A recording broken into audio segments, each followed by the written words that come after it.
वहाँ पे प्रकट हो गए।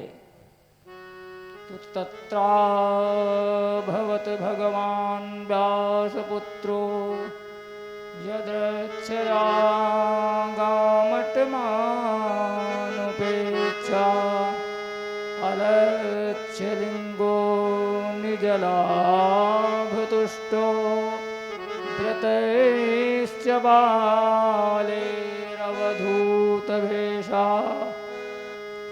व्यास जी कहते हैं कि तत्रा भवत भगवान, यानी साक्षात भगवान ही अपने भक्त की रक्षा के लिए व्यास जी के पुत्र सुखदेव जी के रूप में वहाँ पे प्रकट हुए। और उन सुखदेव जी का स्वरूप कैसा है तो कहते हैं कि अलक्ष्य लिंगो निजलाभतुष्टा। सुखदेव जी ऐसे परमहंस महात्मा हैं, ऐसे वीतराग महात्मा थे कि उनको स्त्री पुरुष का भेद ही नहीं था। अलक्ष्य लिंगो, वो ये जानते नहीं थे कि कौन स्त्री है और कौन पुरुष है। निजलाभतुष्टा, सुखदेव जी सदा अपने निजानंद में ही मग्न रहते थे। निजाभ्याम श्री राधा कृष्णाभ्याम तयो दर्शन एव लाभ तेसाम संतुष्टा निजलाभतुष्टा। और वो अपने निजानंद में ही मग्न रहते थे। तो जब सुखदेव जी का आगमन हुआ तो जितने भी बड़े बड़े वयोवृद्ध ऋषि मुनि परीक्षित को घेरे हुए बैठे थे, तो उन्होंने सभी ऋषि मुनियों ने उठकर और सुखदेव जी का स्वागत किया। क्यों जी सुखदेव जी का स्वागत क्यों किया? क्योंकि वहाँ पे जो महात्मा थे, बड़े बड़े ऋषि मुनि थे, उनकी वर्ष 10-10 हजार वर्ष आयु थी। लेकिन जो सुखदेव जी की उम्र केवल 16 वर्ष की थी। लेकिन 16 वर्ष की उम्र थी, लेकिन वो लगते थे केवल 8 ही वर्ष के। क्योंकि व्यास जी की शैली बताती है, वो कहते हैं कि तम द्वेष्ट वर्षम सुकुमार पादम तम द्वेष्ट वर्षम, यानी 8 दूनी 2 अष्ट, यानी 8 दूनी 16। तो 16 नहीं कह रहे हैं, करेंगे तम द्वेष्ट वर्षम सुकुमार पादम। क्योंकि 16 वर्ष का जो बालक होता है उसमें विकार आ जाता है, और जो 8 वर्ष का बालक होता है उसमें कोई विकार नहीं रहता है। क्योंकि सुखदेव जी निर्विकार हैं, इसके लिए यहाँ पे सुखदेव जी ने लिखा है। तब जो ही सुखदेव जी आए तो सभी ने स्वागत किया। और इधर राजा परीक्षित जो सभी जितने ऋषि मुनि से सबसे पूछ रहे थे कि जो मरने वाला व्यक्ति है उसको क्या करना चाहिए। तब जितने भी ऋषि मुनि थे सभी ने परीक्षित को कहा कि परीक्षित, अब सुखदेव जी आ गए हैं, आप इनसे जो पूछना चाहो वो पूछ सकते हो। तब वही प्रश्न परीक्षित ने सुखदेव जी से पूछा। कहते हैं कि प्रभु ये बताओ कि जो थोड़े ही दिन में मरने वाला हो उस व्यक्ति को क्या करना चाहिए। और आप जैसे संत महात्माओं का केवल नाम लेने से ही संसारी जीव को परम पद की प्राप्ति हो जाती है। येषां संस्मरणात् पुंसां सद्या शुद्धन्ति वैग्रहा, कि जिन परमहंस सुखदेव जी जैसे महात्मा का नाम या उनका स्मरण करने से सद्या शुद्धन्ति वैग्रहा, जो गृहस्थ के लोग होते हैं वो तुरंत बहुत ही शीघ्र शुद्ध यानी पवित्र हो जाते हैं। और ऐसे महात्मा का यदि उनका दर्शन मिल जाए और उनकी सेवा का मौका मिल जाए तो कहना ही क्या है। और कहते हैं कि प्रभु अब ये बताओ, अतः प्रपच्छामि संसिद्धिं योगीनां परमं गुरु पुरुषस्येह यत् कार्यं म्रियमाणस्य सर्वथा। आप ये बताओ कि उस पुरुष के क्या मतलब वो क्या करे कि जो सर्वथा के लिए म्रियमाण यानी मरने वाला हो, उसको क्या करे। तब सुखदेव जी कहते हैं कि राजन, तुमने बहुत ही उत्तम प्रश्न किया है, और यह अपने लिए नहीं किया है, यह समस्त संसार के जितने भी जीव हैं सभी के लिए किया है। तो सुखदेव जी के मुंह से सर्वप्रथम बकार शब्द का उत्पत्ति हुई। कहते हैं कि बरीयाने सते प्रश्ना क्रतो लोकहितं नप आत्मवित् सम्मता पुंसां श्रोतव्यादिशुया परा। सुखदेव जी कहते हैं कि बरीयाने यानी आपका प्रश्न बहुत ही श्रेष्ठ है।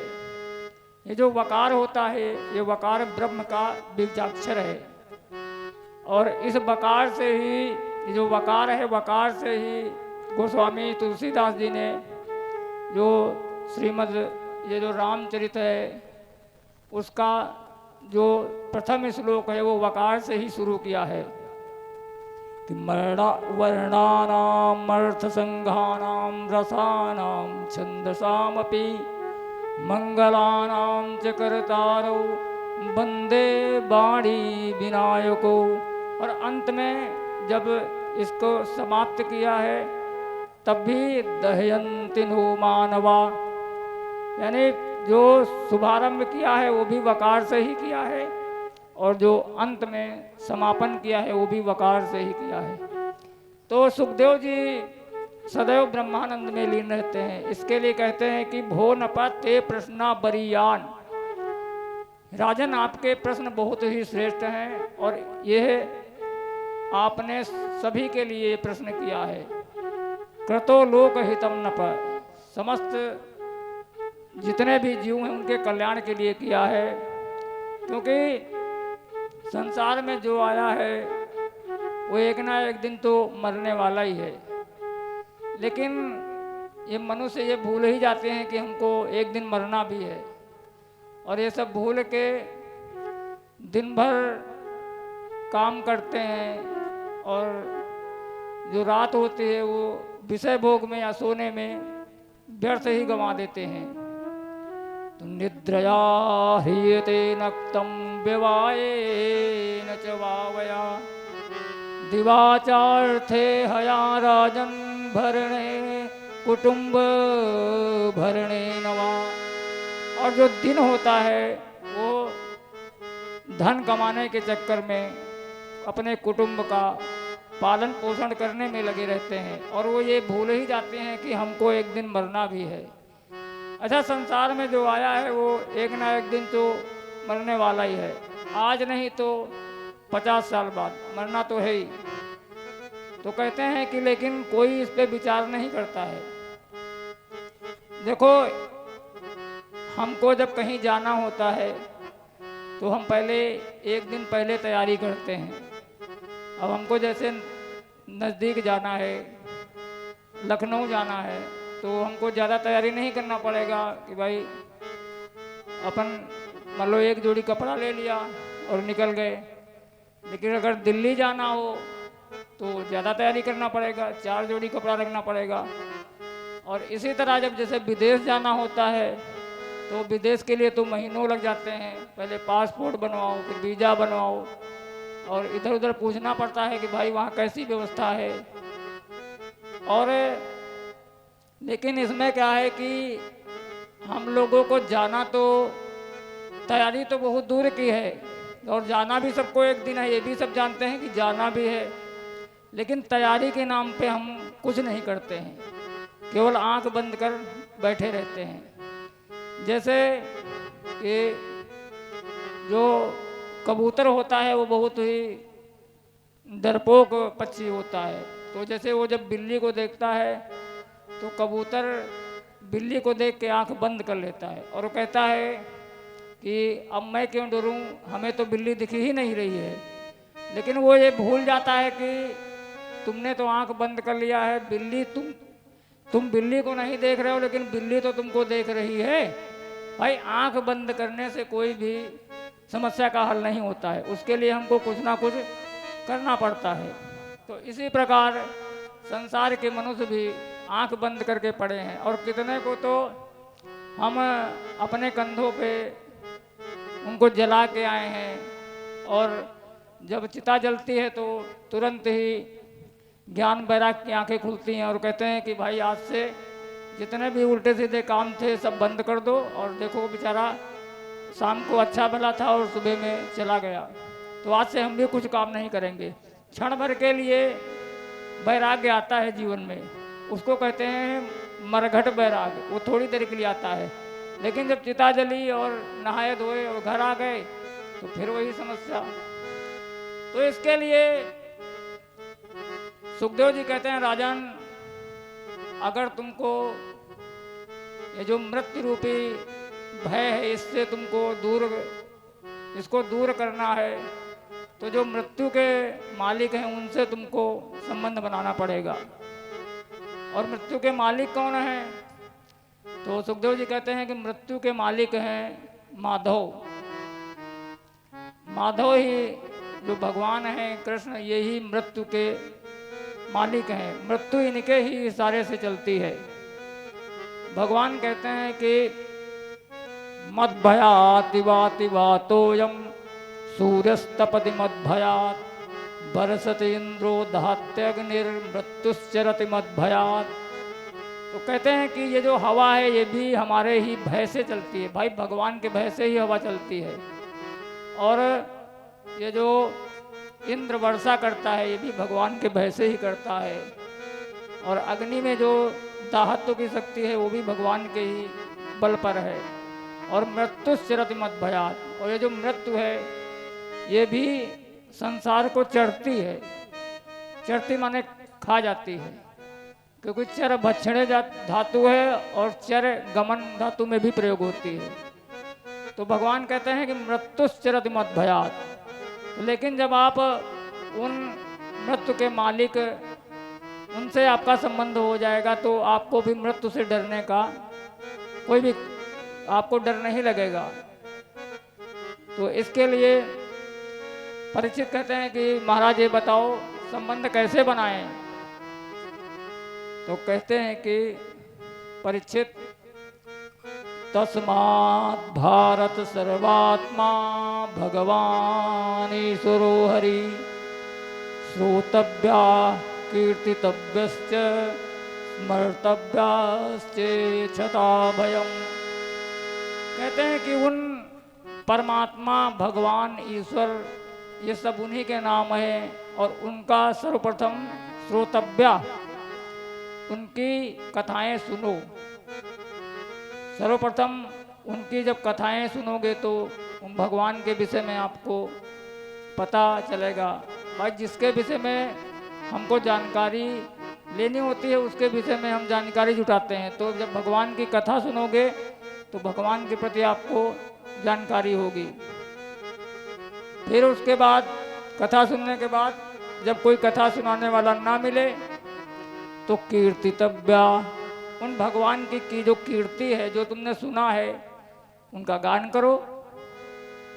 और फिर उसके बाद अगर कभी कभी जो कथाएं होती हैं जैसे अविस्मरण हो गई, यानी तुमको याद नहीं आ रही, तो स्मर्तव्या, फिर उनका चिंतन करो। तो जब चिंतन करोगे तो भगवान की ऐसी कथाएं हैं तुम दुनियादारी की बात एक बार भूल सकते हो, वो तुम्हारे दिमाग में नहीं आएगी। लेकिन अगर भगवान की कथाएं हैं, अगर थोड़ा सा भी चिंतन करोगे तो तुरंत ही अपने आप आ जाएंगी। तो अब परीक्षित कहते हैं कि महाराज मैं तो राजा हूँ, मुझे तो ये सब कोई कुछ आता नहीं है, कैसे क्या करें। तब सुखदेव जी परीक्षित को बताते हैं कि सबसे पहले ध्यान लगाने के लिए क्या करना चाहिए। तो सबसे पहले ध्यान लगाने के लिए आपका आसन सिद्ध होना चाहिए। पहले आसन जीतो। आसन माने यानी बैठने की, जो जैसे तुमको आराम मिले बैठने में उस प्रकार जितनी देर तक हो सके उतनी देर तक बैठने की कोशिश करो। जब बैठने की कोशिश करोगे तब जब तुम्हारा आसन सिद्ध हो जाएगा तब ध्यान में मन लगेगा।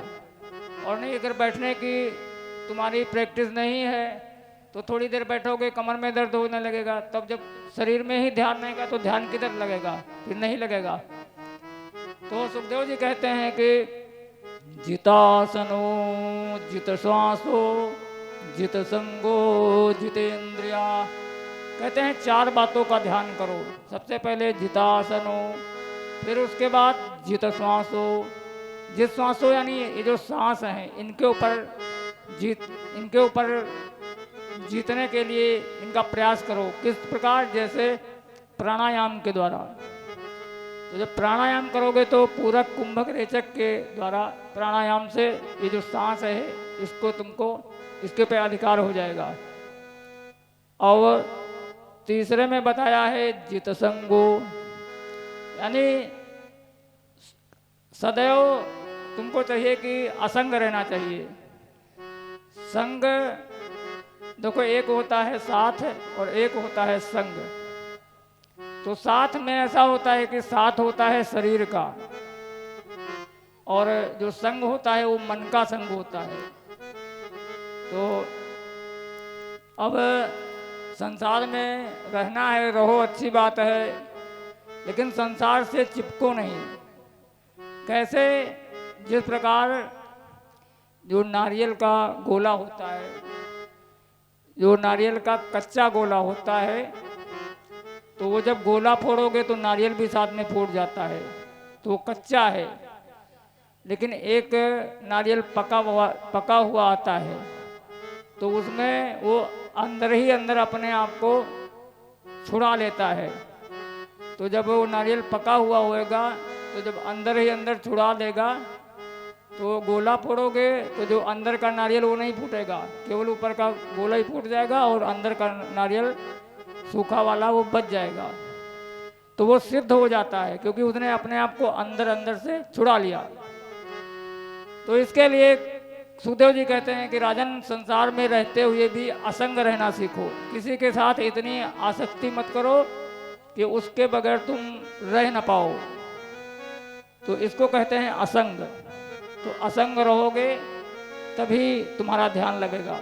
अगर 2 लोग होंगे तो दुनिया भर की बातें याद आने लगती हैं। तो इसके लिए असंग रहना सीखो। और चौथी बात कहते हैं कि जितेंद्रिया, अपनी इंद्रियों को जीतो। इंद्रियों को जीतने से क्या होगा कि तुम्हारी जो इंद्रिया, ये जो मन है, ये मन चंचल रहता है। तो इसके लिए इंद्रियों को आँखों से अच्छी दृश्य देखो। आँखों से जब भगवान के दर्शन करोगे, मंदिर में जाओगे, तो तुम्हारे जो अंदर हृदय में भाव आएंगे वो भी शुद्ध ही भाव आएंगे। और कानों से अच्छे भगवान के कीर्तन सुनो, भगवान की कथाएं सुनो। देखो, ये 2 इंद्रियां जो होती हैं, आँख और कान, ये दोनों ही बहुत खतरनाक हैं। इनसे ही मनुष्य का उद्धार भी हो जाता है और इनसे ही पतन भी होता है। अगर आप आँखों से दूषित दृश्य देख लोगे तो आपका मन खराब हो जाएगा, और इसी प्रकार कानों से अगर दूषित शब्द सुनोगे तो भी मन खराब हो जाएगा। तो इसके लिए इन इंद्रियों को जीतो। और ये जो समस्त संसार है, इसको भगवान का बनाया हुआ, खुद भगवान ही इस संसार के रूप में बने हुए हैं। और ये जो नदियां हैं, ये भगवान की नाड़ियां हैं।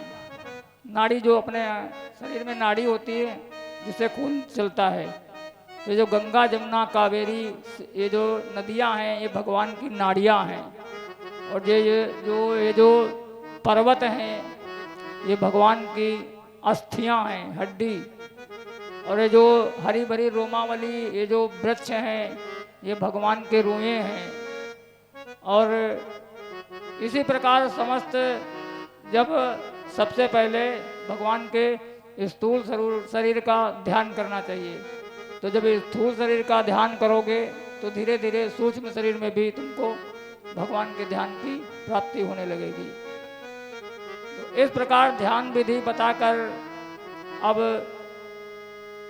सुखदेव जी कहते हैं कि राजन, किस कामना से किस देवता की पूजा करनी चाहिए? अगर आपको अन्न की इच्छा है तो जो अदिति होती हैं उनकी उपासना करो। अगर स्वर्ग की इच्छा है तो जो अदिति के देव पुत्र हैं देवता, उनकी उपासना करो। और अगर स्वस्थ शरीर चाहते हो तो अश्विनी देव, जो अश्विनी कुमार होते हैं, उनकी उपासना करो। और अगर विद्या चाहते हो तो भगवान शंकर की उपासना करो। विद्या कामास्तु गिरिशम दंपत्यार्थम च उमा सतीम। अगर आपको विद्या की कामना है तो भगवान शंकर की उपासना करो।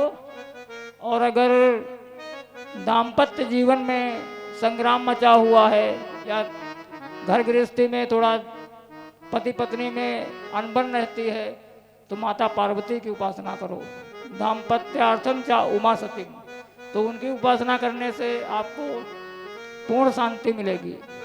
और अगर कुछ नहीं चाहते हो तो उस बंसी वाले की उपासना करो।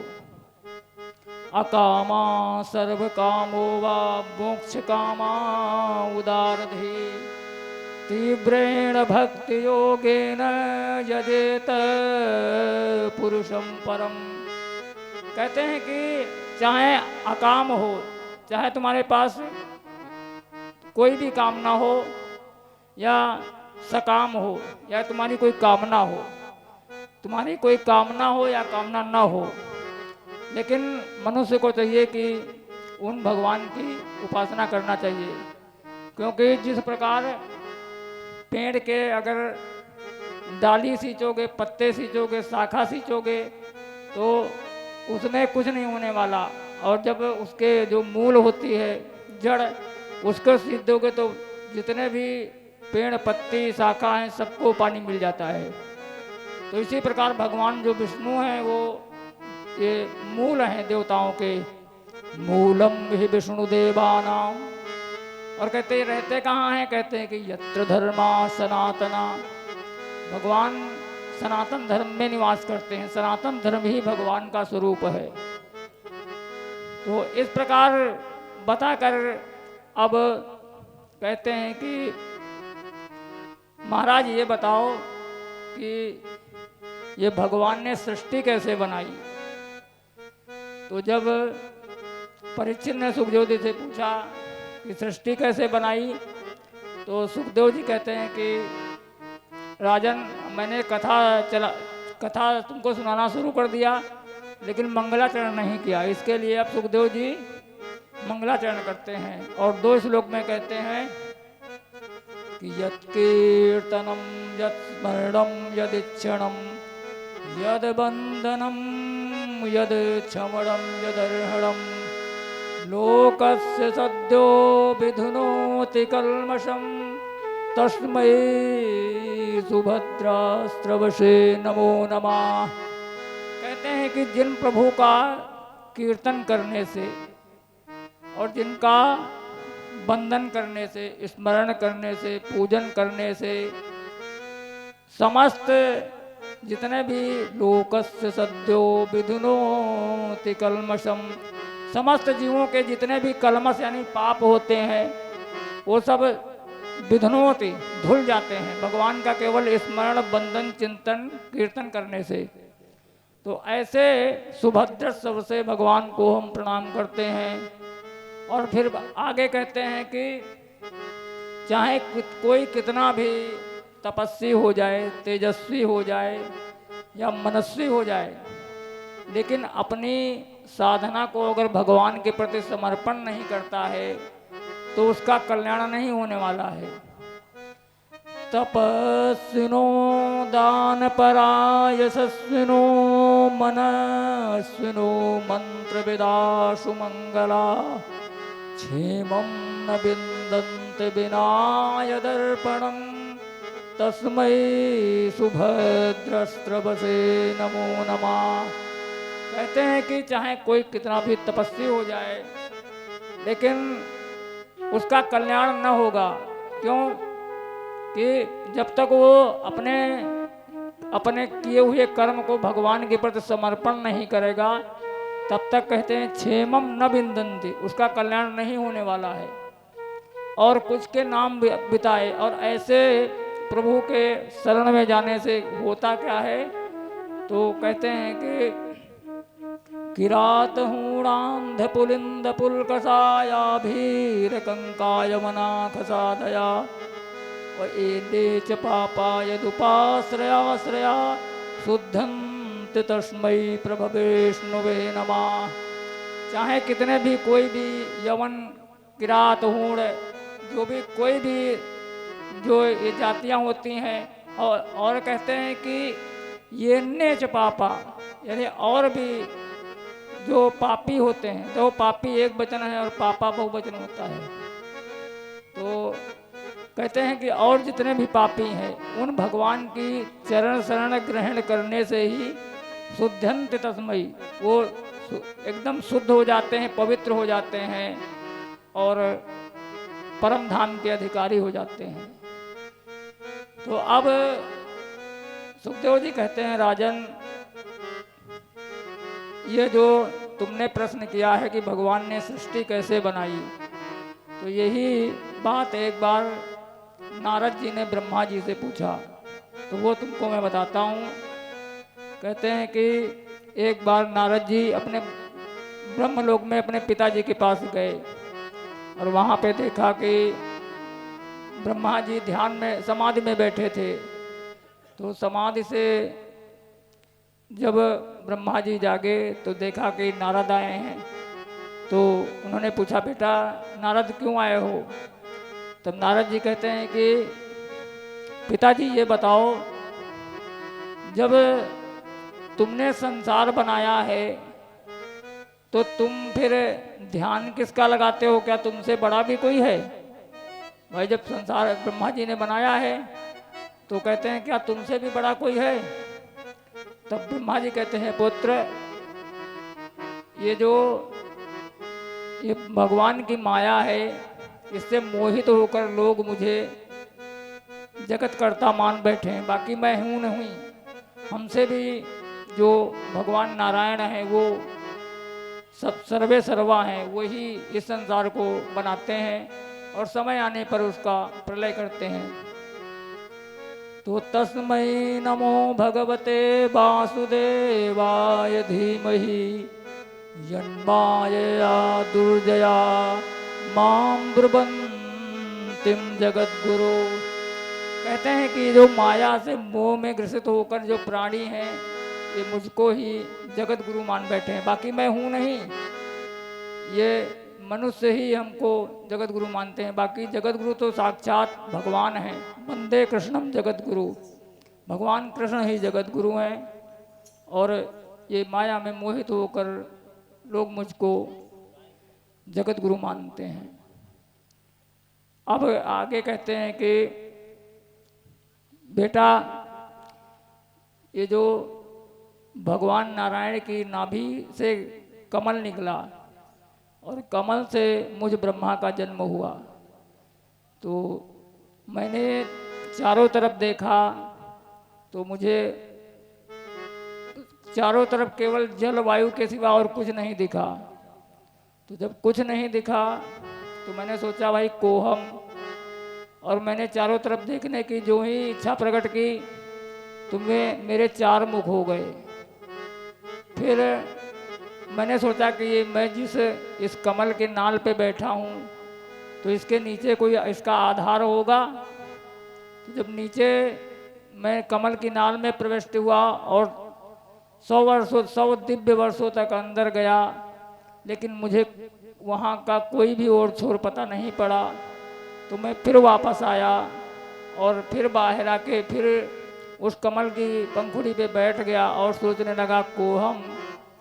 तब जब इस प्रकार सोचने लगा तो उसी समय आकाश में शब्दवाणी हुई और कहती है कि स्पर्श सुयत षोडश में कविंसम। उसमें स्पर्श वर्णों के 16वां और 21वां अक्षर, 16वां और 21वां अक्षर ता और पा, तो ये ता और पा दो बार हमको सुनाई दिया। तो मैंने सोचा कि आकाशवाणी का आदेश है कि तप करो। तब मैंने हजारों दिव्य वर्षों तक तप किया। फिर उन भगवान नारायण ने मुझको दर्शन दिया और उन्होंने 4 श्लोकों में हमको दिव्य ये जो भागवत है इसका ज्ञान दिया। तो भगवान कहते हैं कि ब्रह्मा जी, ये जो ज्ञान मैं तुमको देने जा रहा हूँ ये बहुत ही गोपनीय है। ज्ञानम परम गुह्यम में यद विज्ञान समन्वितम सरहस्यम तदंगम च ग्रहाणम गदितम मया। ब्रह्मा जी, ये जो ज्ञान है बहुत ही गोपनीय है और इसको ध्यान से सुनो।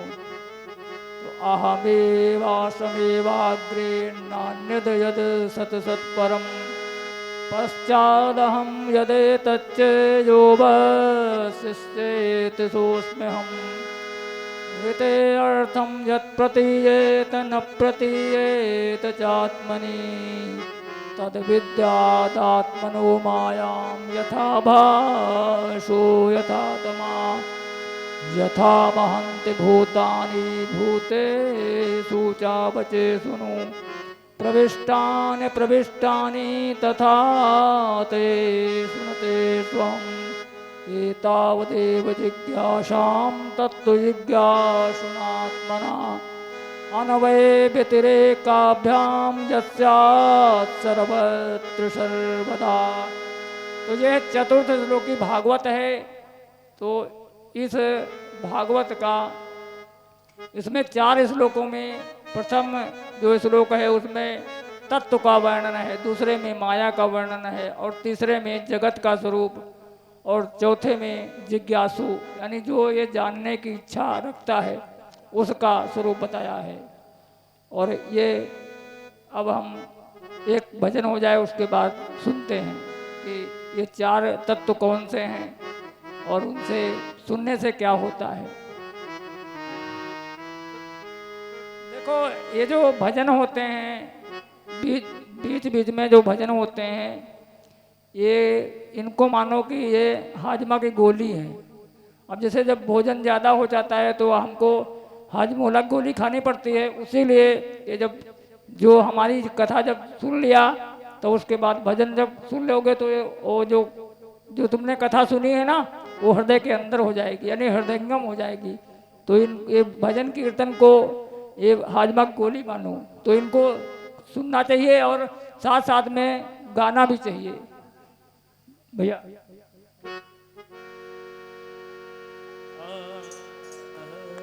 हेलो। अरे सांसों की सांसों के हर सिरे पे ये तेरा नाम लिख दिया है। भक्त ने भगवान से